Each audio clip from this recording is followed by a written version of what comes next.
जय माता दी भक्तजनों, आज आपका एक बार फिर से स्वागत है हमारे चैनल आध्यात्मिक एस्ट्रो में। सनातन धर्म के प्रमुख पर्व शारदीय नवरात्रि व्रतों का प्रारंभ हो गया है। नवरात्रि का महोत्सव 9 दिनों तक चलता है, जिस दौरान माता दुर्गा के 9 स्वरूपों की पूजा की जाती है।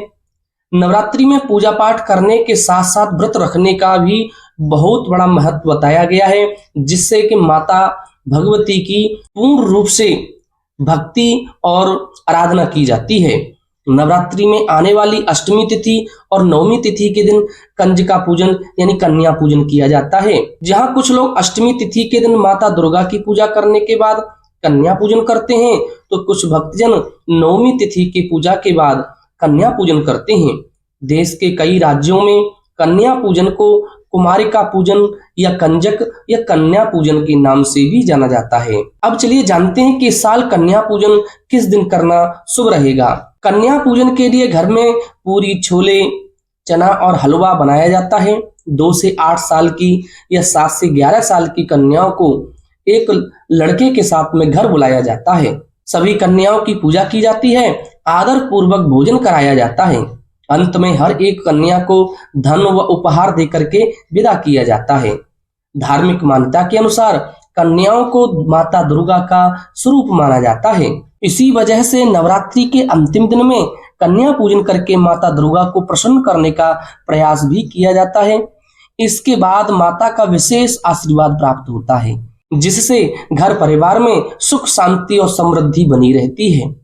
अब हम आपको बताएंगे कि कन्या पूजन कब करें।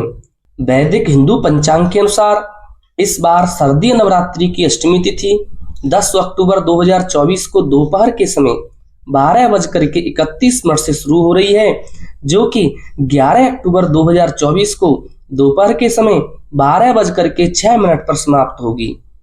ऐसे में 11 अक्टूबर 2024 को जैसे ही अष्टमी तिथि समापन होगी, वैसे ही नवमी तिथि का प्रारंभ हो जाएगा।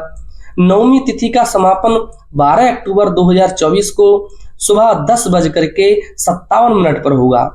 ऐसे में उदया तिथि के आधार पर इस साल शारदीय नवरात्रि की अष्टमी तिथि का जो पूजन है वह 11 अक्टूबर के दिन रखा जाएगा।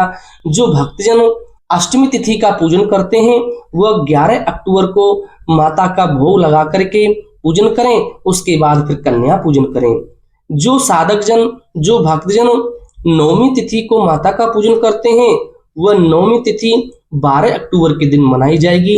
यानी जो नवमी तिथि है वह 12 अक्टूबर को मनाई जाएगी और अष्टमी तिथि है, स्पष्ट है, वह 11 अक्टूबर के दिन मनाई जाएगी। और जो भक्तजन दशहरे का पूजन करते हैं वे 12 अक्टूबर को सुबह 10:57 के बाद दशहरे का पूजन करें, क्योंकि जो विजयदशमी का जो त्योहार है वह 12 अक्टूबर को ही मान्य होगा। अब हम आपको बता रहे हैं कन्या पूजन की जो विधि है वो स्पष्ट क्या है। कन्या पूजन के दिन प्रातःकाल आप जल्दी उठ जाएं, स्नान आदि कार्य करने के बाद शुद्ध वस्त्र धारण करें। माता दुर्गा की पूजा करने के बाद व्रत और कन्या पूजन करने का संकल्प धारण करें। कन्या पूजा के लिए घर में अपने हाथों से चना, पूरी, हलवा और छोले अवश्य बनाएं। इन सभी चीजों का भोग सबसे पहले भगवती माता को लगाएं। उसके बाद घर आई कन्याओं के शुद्ध पानी से उनके चरणों को धोएं। कन्याओं को रूली का टीका लगाएं और उनके हाथ पर रक्षा सूत्र बांधें। फिर कन्याओं को प्रसाद खिलाएं। अपनी क्षमता के अनुसार सभी कन्याओं को द्रव्य दक्षिणा अवश्य दें और गिफ्ट भी दें। अंत में कन्याओं के चरण स्पर्श करके उनसे आशीर्वाद ग्रहण करें और उन्हें विदा करें। ऐसी ही सुंदर विधि है जो कंजका पूजन में बताई गई है। ऐसी सुंदर जानकारी प्राप्त करने के लिए आप हमारे चैनल आध्यात्मिक एस्ट्रो को अवश्य सब्सक्राइब करें। बोलिए जय माता दी।